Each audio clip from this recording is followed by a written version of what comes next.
ये नखेड़ा करना बड़ा जरूरी है, ये तमीज करना बड़ा जरूरी है।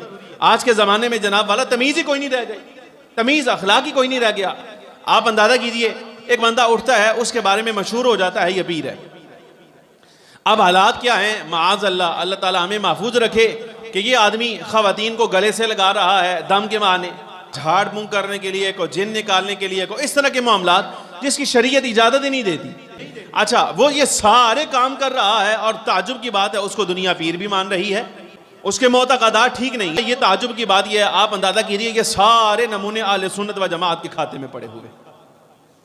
अच्छा, ऐसे बंदे जिस वक्त मार्केट में नजर आते हैं तो फिर दाता साहब रहमतुल्लाहि तआला अलैह की विलायत मशकूक होती है। सैयद ताइफा जुनैद बगदादी जैसी शख्सियत पर एतराज होता है, हुज़ूर गौस पाक रज़ी अल्लाह तआला अन्हु की ज़ात के बारे में बंदे बकवास करते हुए जनाबे वाला उनको शर्म नहीं आती, इसलिए वो कहते हैं जो हमें नजर आ रहे हैं शायद हो सकता है जो पहले गुजर गए माअज़ अल्लाह वो भी नहीं